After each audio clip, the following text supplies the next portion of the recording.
What's up, Buku? Yeah. So, my point earlier to today was basically. Let me turn this. Basically, um, if you are having an opinion about race relations in the United States, you know, I think it's imperative for, uh, at least for some people, to, and this is any racial background, ethnic background, and to understand the history uh, of the two political parties in this country, as well as understand the difference between a native Black American and an immigrant Black American, because that's where the major problems are happening in this country. You know, you have two groups of blacks that have two opinions of how to go about things in this country.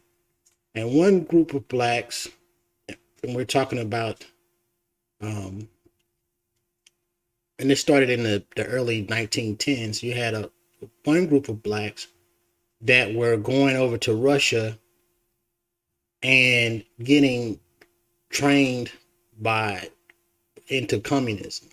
You know what I'm saying? And they brought that ideology back to the United States, and black people that were trying to get on their feet, get acclimated to um, being out of slavery.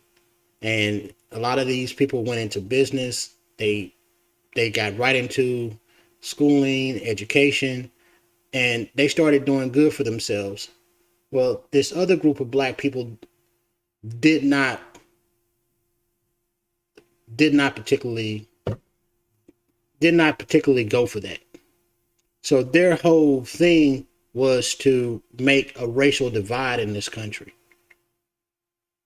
And the Ku Klux Klan was dead after 1871. So when the third Klan came, because there was three clans, there was the first Klan that died in 1871, and then the second Klan died in the 1940s. Then there was a new Klan that came, and that was in the 1950s. Now this new Klan that came up, they were more against communists. And so you have these black communists. Hold on a second, let me put this dog up.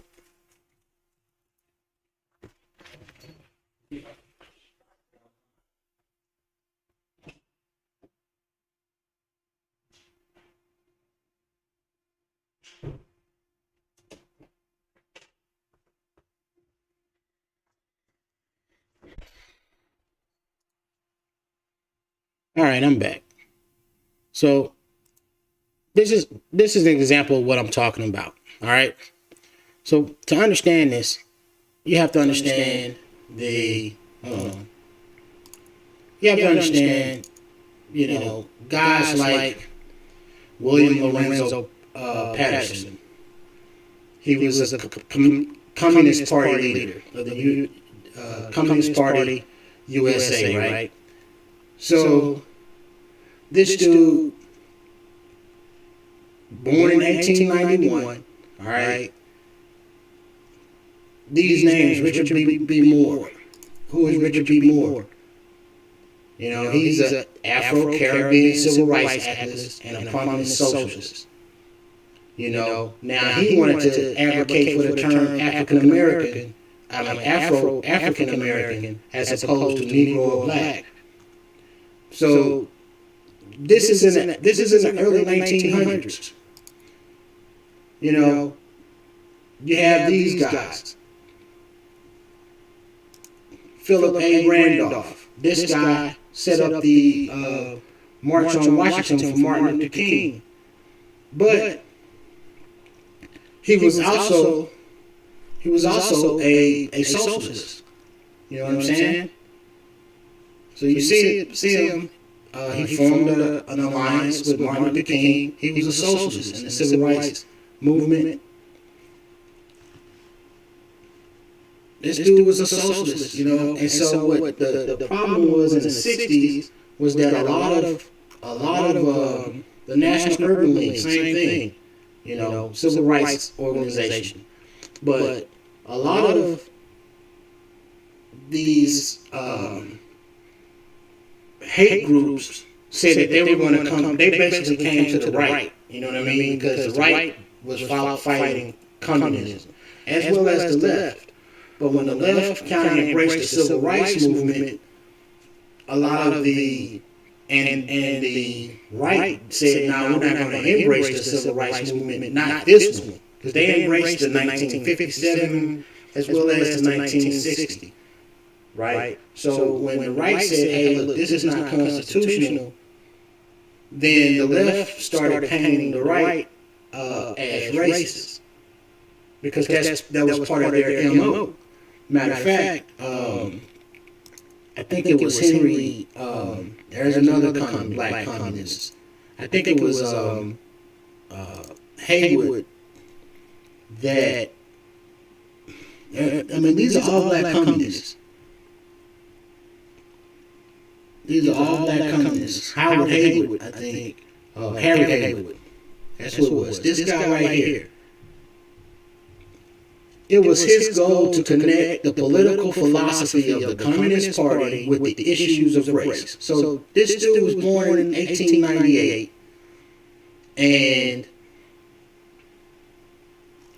his whole ideology, his whole job, because after he went to his career in the Communist Party USA, the African Blood Brotherhood, this group right here actually tore down Marcus Garvey's.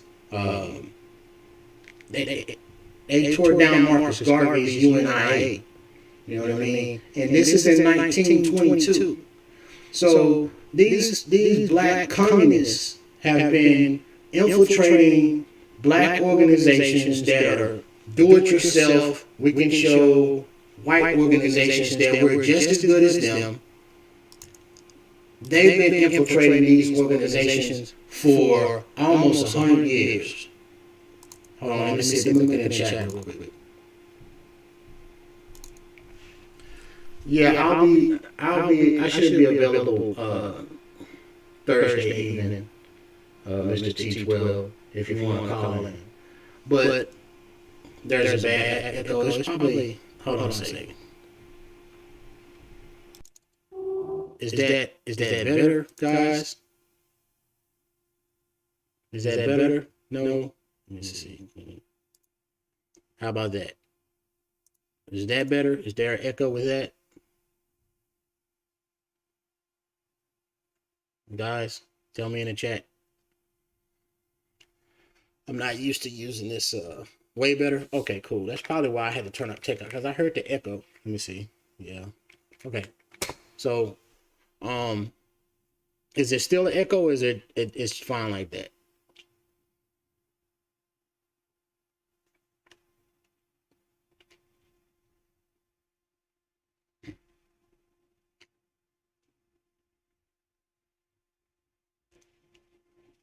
So getting back to this issue, if you don't understand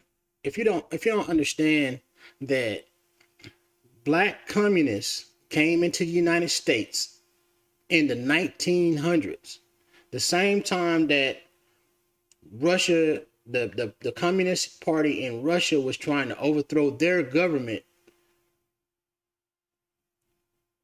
Okay,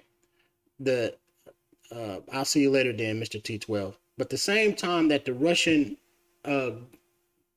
communists were trying to overthrow their government, you had black communists in the United States trying to use that same ideology and overthrow the United States government. And not only did they try to overthrow the United States government, black well-to-do people that were black and well-to-do, like black business owners, black landowners, etc., that wasn't with all the what we would call whining about trying to integrate with white people. They were just like, we're black, we're doing our own thing. Those communists saw these black people as a threat, and so they would bomb their businesses. They would start race riots to get their businesses destroyed by angry white people. On and on and on. This happened in New York. This also happened in Oklahoma. And so that's why, you know, in one of my other videos, I said it wouldn't surprise me if black communists actually started the race riots in Greenwood and probably in Rosewood as well, because they hated black owned businesses.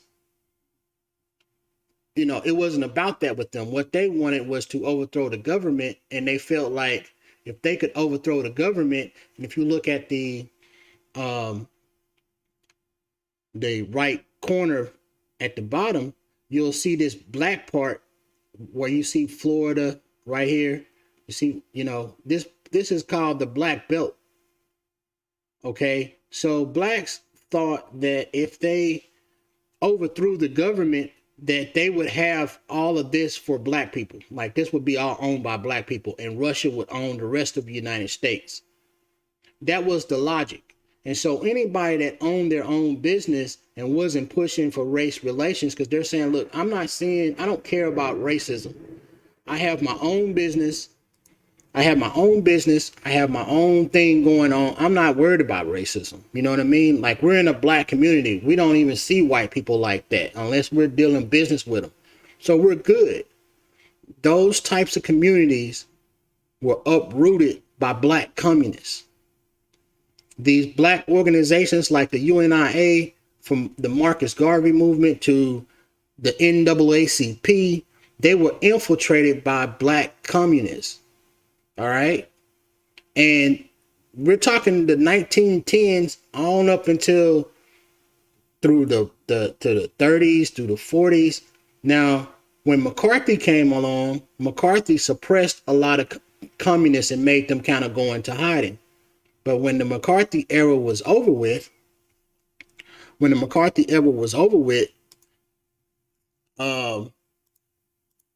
then a lot of these communists felt like they could come out, and that's when the civil rights movement started. You see what I'm saying? And these people are big people. You know, here's another black immigrant, West Indian American writer, orator, educator, critic, race and class conscious political activist, and radical internationalist based in Harlem, New York, and was described by Philip A. Randolph as the father of Harlem radicalism. You know, this dude, they called him the Black Socrates, right? He was the leading black organizer of the Socialist Party in America in 1917.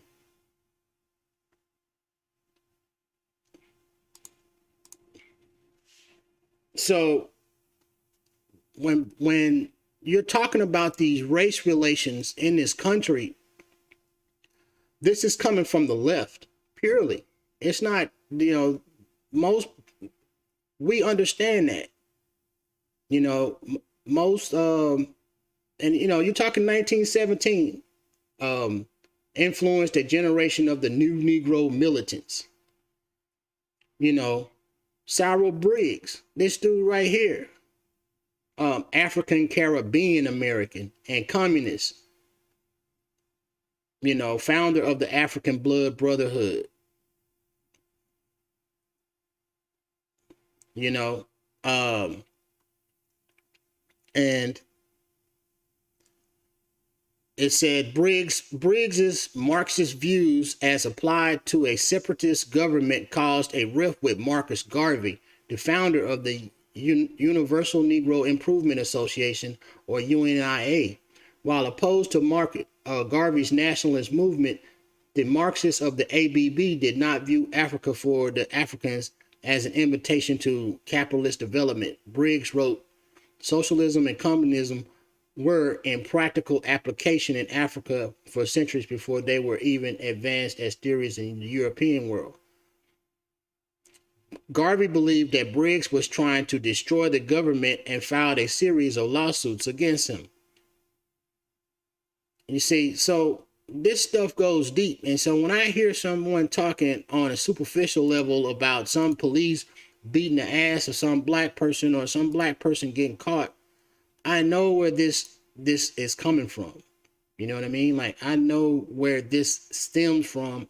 I know why it's being plastered all over the news. And it makes black people feel like they can't even walk outside their house without getting shot by the cops. And this, if you look at all the data and everything, it's just factually not true.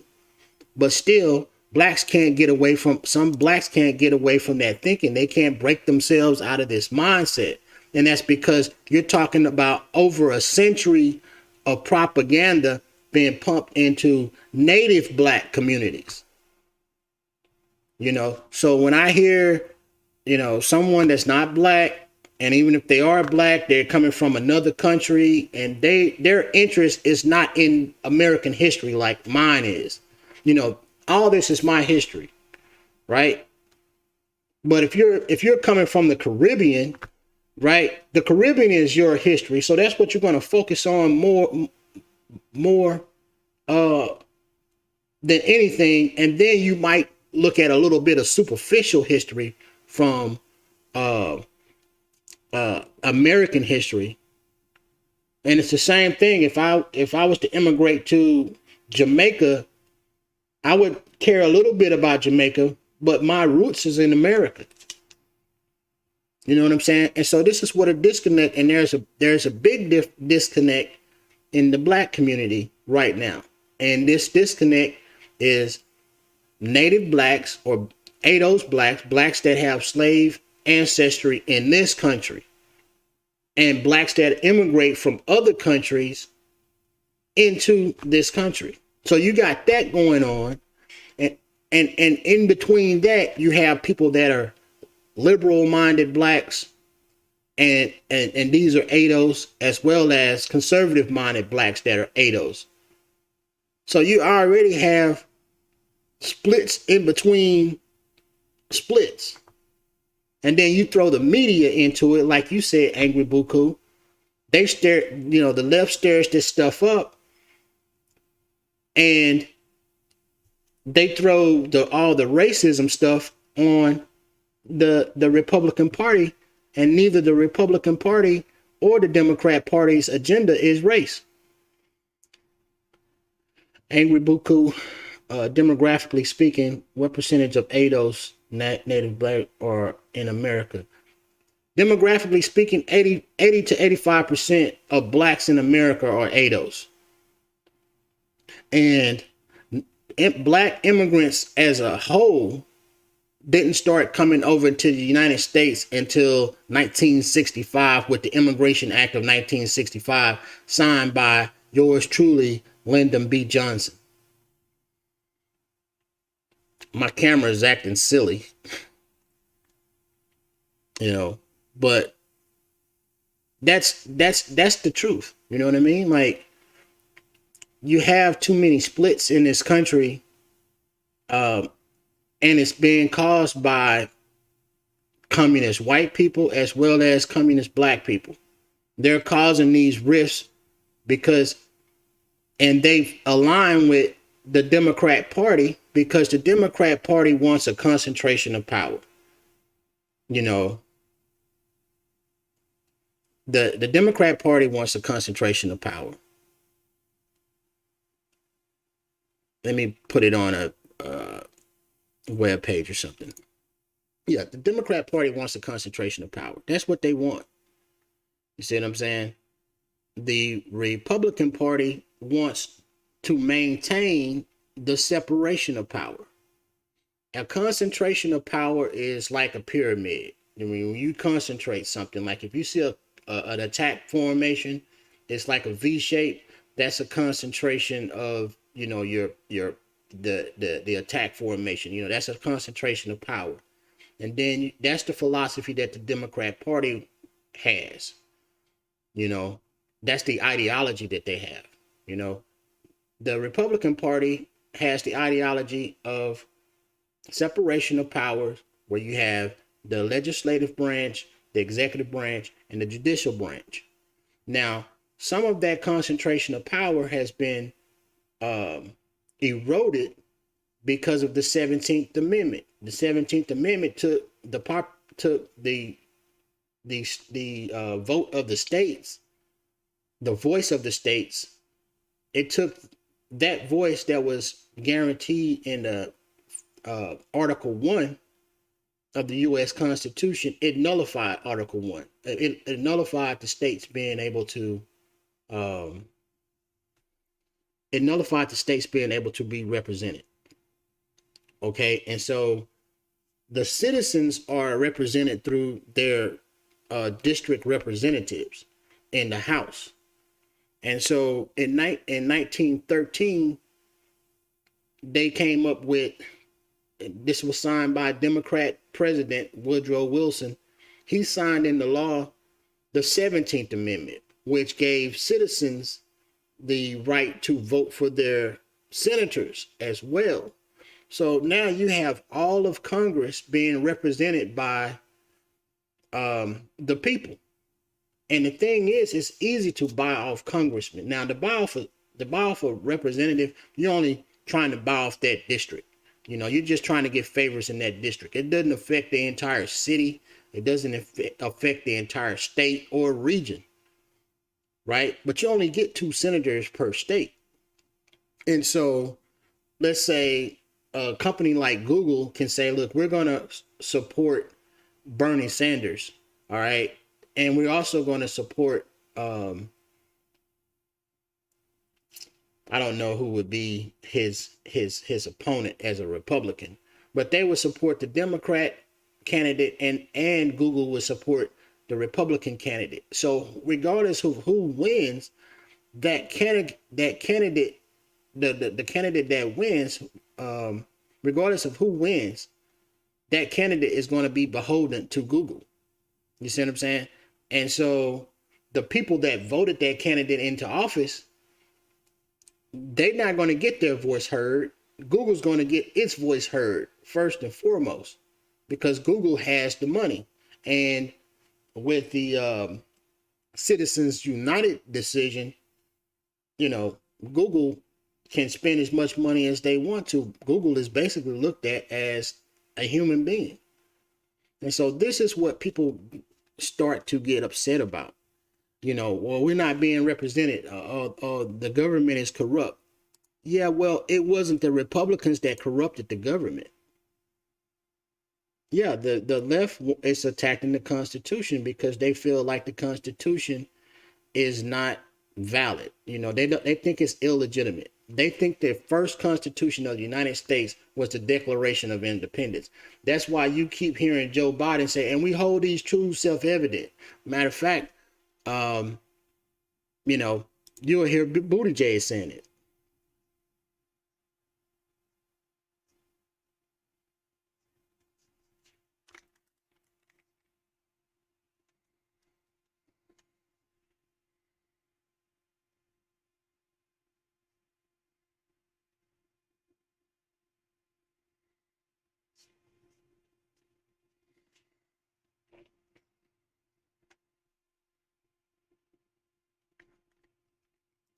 So did you hear that nonsense that the people that wrote, the geniuses that wrote the Constitution, did not understand that slavery was wrong? The video was muted. Buku.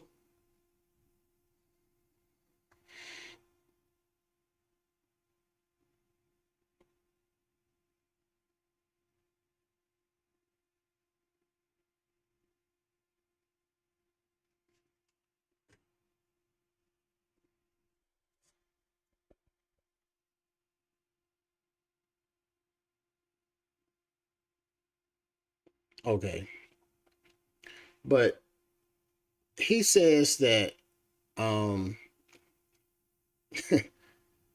he says that the founding fathers did not understand that slavery was wrong. And before the Constitution was before the Constitution was finished and signed, they had a big powwow about slavery and the issue of slavery. That was actually one of the last things that they addressed in drafting the Constitution was slavery. And what the founders did was they came to a compromise in terms of addressing slavery in the Constitution. And so the issue with the Republican Party and Black Americans is is simple. In 1877, it's called the 1877 Compromise, where Republicans basically had a choice to end Reconstruction or lose elections, lose the power of the presidency, right? Lose that power, and it was going to be ended anyway by the Democrats. But the thing is that the Democrats were going to be more destructive in terms of constitutional law, in terms of civil rights or civil liberties, et cetera, to Black people. And so, because the election was close, it was tight, and the Democrats were going to win that. And so, Republican president, I think his name was Ruther B. Hayes, he made a compromise, and he was like, "Look, if you guys give us the election, we'll pull the federal troops out of the South, and we'll end Reconstruction." Or so that's how the story goes. And matter of fact, from what I understand, that he didn't even have a say in this particular compromise. From what I understand, it was actually senators or cabinet members that did that. So Black people felt betrayed by the Republican president, okay, and or some Black people did, and this is just a not understanding what the Republican Party and the Democrat Party wants. One is trying to keep the country as a republic, and the other is trying to make the country into a democracy where the majority rules. And there are several steps that you have to take to actually achieve that concentration of power that the Democrat Party wants so bad. And so that's why I uploaded that series, If You Can Keep It, because it specifically talks about the Electoral College is what the Democrats want to get rid of, and that's in the 12th Amendment. They also have already gotten, implemented the 17th Amendment, which by default nullified the senators being appointed by state legislators and the states having their representation in the Senate. So you've already corrupted part of the republic. Now, if you stack the court, you're imbalancing the power on the court side. If you abolish the Electoral College, which is the third and final stage, then you've achieved your democracy. You've achieved your concentration of power. You completely stripped down the separation of powers, and you've concentrated it into one head figure, which would be the president, and everybody else at the top would essentially be oligarchies like Google and tech companies. Well, tech companies like Google, and the senators are beholden to the tech companies. And so this is what's at stake in this election. So it's much more than whether you like Donald Trump as a candidate, or you don't like Joe Biden, or you like Joe Biden. Yeah, it's much more on it's if the Democrats win, and when you have a presidential election, yeah, well, when you that too, opening up the borders. When you have a presidential election, the the senators, people vote down ballot with presidential elections typically. Like they'll vote everybody Democrat or they'll vote everybody Republican. So if Joe Biden wins, that means that not only did he win the popular vote, because Democrats just couldn't win through electoral college alone. So not only will he win the popular vote, but he'll also win the electoral college, which will mean that all those senators and all those state representatives are going to come into the administration along with him. He'll have a supermajority. So yeah, he could change the Constitution if he wanted to, or the Democrats could change the Constitution if they wanted to. They could pack the court. Um, it's really no limit to what they could or couldn't do at that point. And then they could all say, hey, well, we just undoing what Donald Trump did with confirming Amy Coney Barrett. So we're just trying to correct that. And the mass majority of people be like, oh yeah, okay, but we with it. If you're undoing what Donald Trump did, we're with it, regardless of what you do. And in 5 or 10 years, they'll really be feeling that sting. So yeah, never again. You're right. You're absolutely right, Angry Buku. We'll never see a Republican president ever again. So, and some people are not going to take it. Some people are not going to want the state to be in their business like that. And, that's where you'll start seeing these little skirmishes. You know what I mean? So it is uh, a very important election, and I think, the American people are awake to it. That's why it's such a stark contrast between the both sides. Some people think, oh well, the contrast is the racists are all on the Republican side, and all the coons are all on the Republican side, and all the the good guys are on the left. And it's so much bigger than that. Like when you boil things down to the the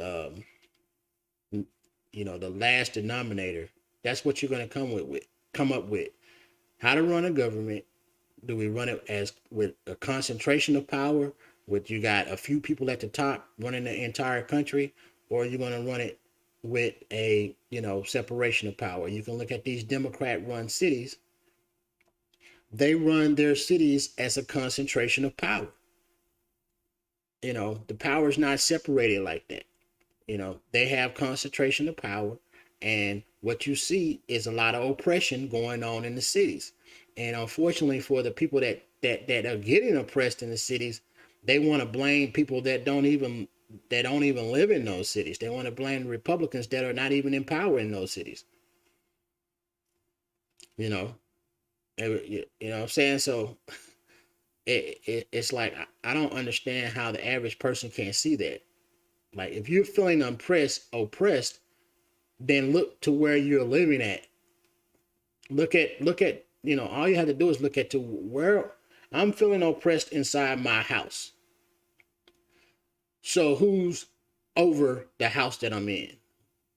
Who's in charge of the house that I'm in if I'm feeling oppressed inside my house?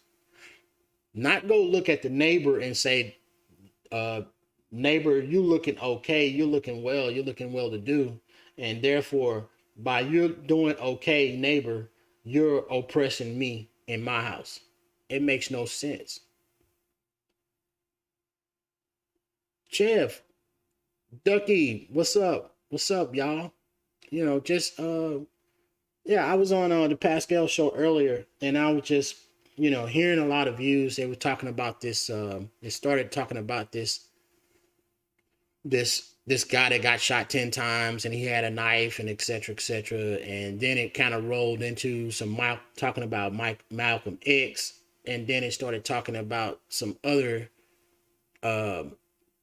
stuff. And Pascal was asking, the two white guys on this panel about what I felt was black issues. You know what I mean? And specifically, when you talk about the black issue of America, you're really talking about ADOS. You know what I mean? Like, that's what the deal is. And so if you don't have someone on that panel to balance out your opinion, you're giving your opinion based really on a real limited you have a real limited perspective, and you're giving that opinion. And these other people that are watching your video, they have no idea that your opinion is limited. And just because you're a black, but you're coming from an immigrant perspective or immigrant point of view, right? It's totally different from a native black that has, slave ancestry in this country.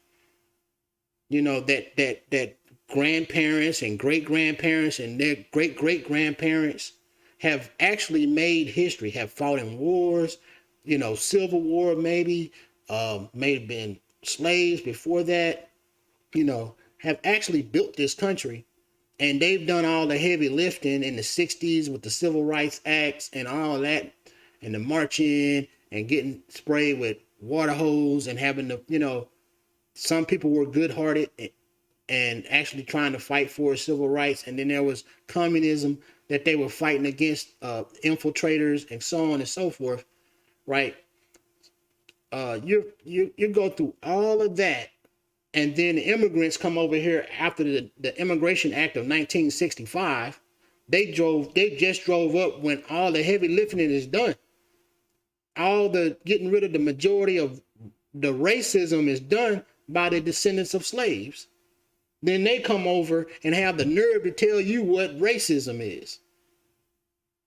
You know what I'm saying? To me, that's an insult, and it's a disregard to the Native American blacks. And so for me, as a Native American black with slave ancestry, I don't feel like anybody, white, black, if they're not a Native American, if they're not a Native Black American, they can't tell me shit about racism. You know what I'm saying? They can't tell me shit about what's happened in this country if they haven't picked up a fucking book and read at least 100 years of history. Now, me, I've read a couple thousand years of history. You know what I'm saying? So if you can't even tell me what happened 50 years ago in this country, how the fuck is you going to tell me about this country? You know what I mean? And so that's fundamentally the problem that I have. And I had some people in the chat trying to force some shit down my throat, basically calling Jared Kushner a racist because he said what fucking Marcus Garvey was saying and Booker T. Washington was saying well over 100 years ago. He basically said it, and he said it in such a way. And the point that they was trying to make is that he shouldn't have even came close to saying that because he's not black. The dude is Jewish. He has Jewish ancestry, so he understands oppression. Do we throw out the fucking Holocaust? You know what I'm saying? So yeah, if anybody can, I'll take what Jared Kushner says about the black plight in the United States, because Jews and black people started the NAACP. Okay? So if you want to go down that route. So historically, Jews have been there. If anybody else, they were there before immigrants was there. So I will give this Jewish person a fucking pass. When black people couldn't rent their houses and black people couldn't go to certain neighborhoods and so on, so they could do that in Jewish communities. Jewish were the first people to say, hey, look, we know that y'all are being discriminated. You can't work here. You can't do this. We'll allow y'all to do that. When I'm talking about doing Jim Crow, you know, and redlining and all that shit was Democrats. You know, the voter suppression and killing people because they voted a certain, that all started with Democrats. That's all a Democrat thing. That's why they know it so well. You know, Democrats have a problem with projection. And you can always tell what they want, because whatever they say, just think the fucking opposite. You know what I mean? Whatever they say they want, think the opposite. That's what they really want. Whatever they say someone else is doing, that's what they're actually doing. You know, when Trump came into office, what they said, oh, he just wants to have all this power. He wants to be an authoritarian. No, that's what Democrats want. That's their ideology, concentration of power. The Republicans' ideology is a separation of power. So there's so much that goes on when you're having a conversation about politics. You have American politics, where it covers all of America, black people, white people, Hispanic people, Asian people, whatever, America as a country. And then you have black American politics. You know, you have black American politics, which is totally different, because black American, you're talking about African American, you're talking about black Native Americans or ADOS Americans, and then you have immigrant black Americans. Then you have, because you have the disconnect between those two groups, and then you have the disconnect between the liberal black Americans and the conservative black Americans, and then you have even further disconnect, because now you're talking about communist black Americans and anti-communist black Americans. So washing all that together and making it seem like all these fights are all on the same plane is not so. You know, the Constitution, after the Emancipation Proclamation and the 13th, 14th, and 15th Amendments, the Constitution had pretty much made things for black people even. Okay, it was supposed to give equal footing, not socially, but you have to realize that when blacks were, by the time blacks were emancipated, you had nearly 3,000 years of political history that the Western culture had a nearly 3,000 year history of political political entanglements that blacks just coming out of slavery had to catch up on. You know, all this, you know, the Democrat Party was already formed, the Republican Party was already formed, and before the Republican Party, you had the Whig Party that was already came and went. You had the Democratic Republican Party, you know, you had things like the Know Nothings. I mean, you had a war. By the time blacks got out of slavery, you had a war already with the most formidable military on the planet, which was Great Britain at the time. You know, you had a makeup of people that came from England to this country. You had people that were Scottish, people that were Irish, people that were from Wales. You know, you had Protestants and Catholics. I mean, you had basically a hodgepodge of different people, ideologies, philosophies, you know, causes, secret societies. You had all these things that have been going on for decades, centuries, millennia. And now you got these people that you just freed that are poverty stricken and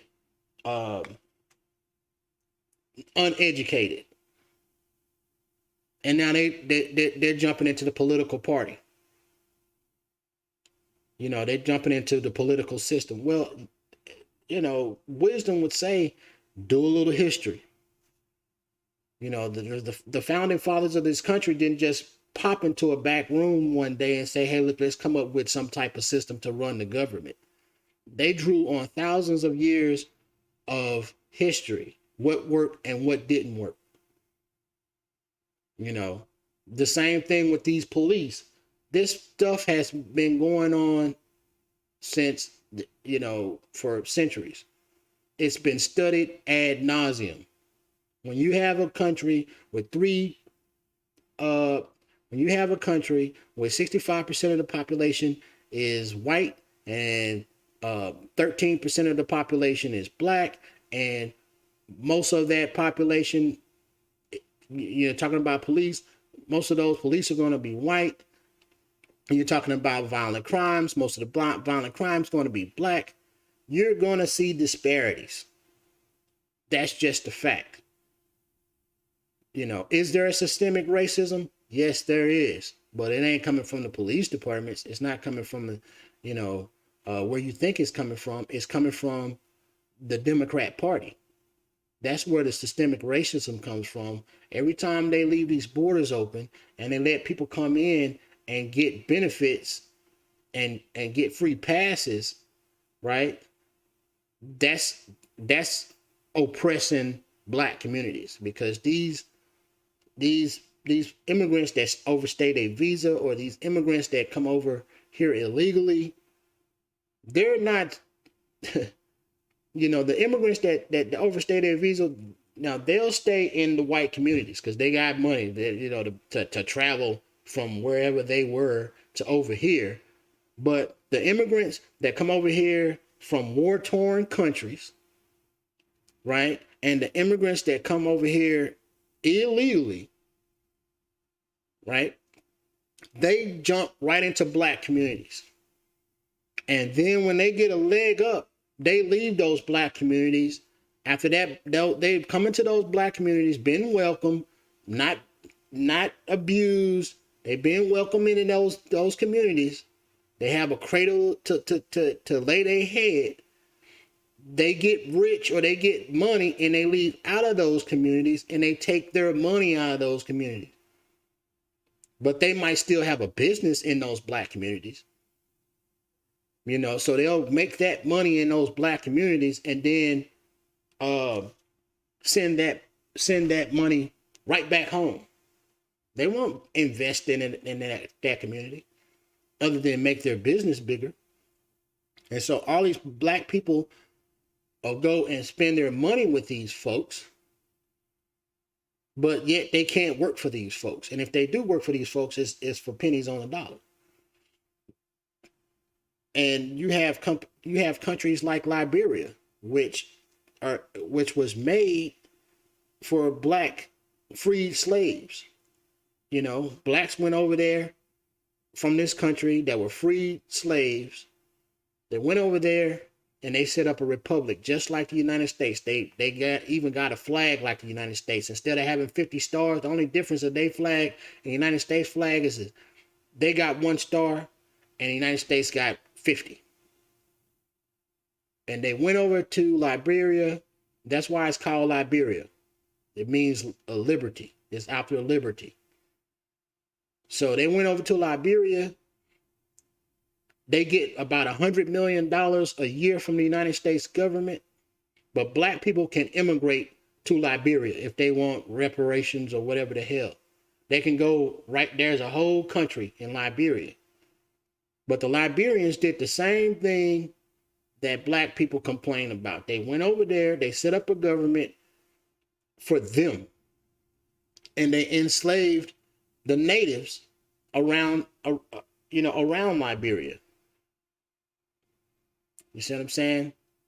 Like, the government is full of nepotism now because there was no checks and balances. They set the country up like a republic.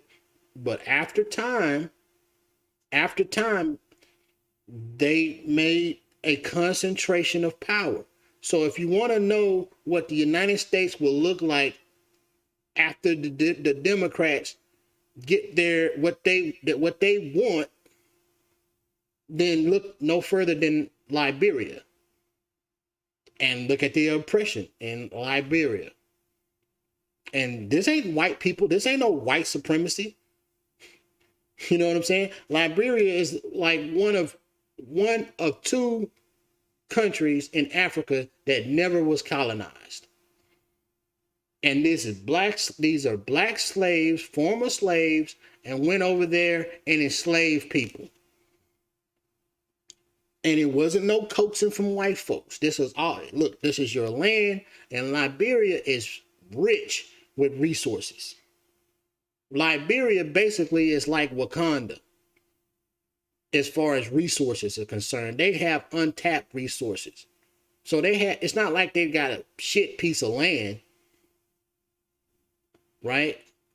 But that didn't stop them from saying, let's go over here and enslave these natives. Let's make ourselves basically kings.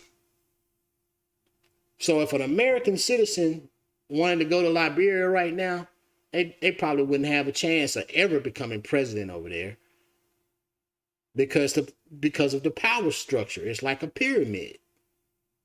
Only the founding fathers and their offspring or their descendants can actually be in government over there. But that's not how it started out. So this is black people having their say without white people. This is what happened. You know, so when somebody tells me about racist white people and what's racist and what's not, man, I laugh. You know, I have a fundamental problem with that nonsense, and it just shows me how much history these folks don't know. So, you know, it started out with, you know, Mr. T12 wanted to discuss the school system or whatnot, the education system. And he was like, why don't I, you know, start a stream on my platform? And I started it for him, but unfortunately he was at work, so he couldn't do it, you know. But I typically like to, what's not totally eradicated, Jeff.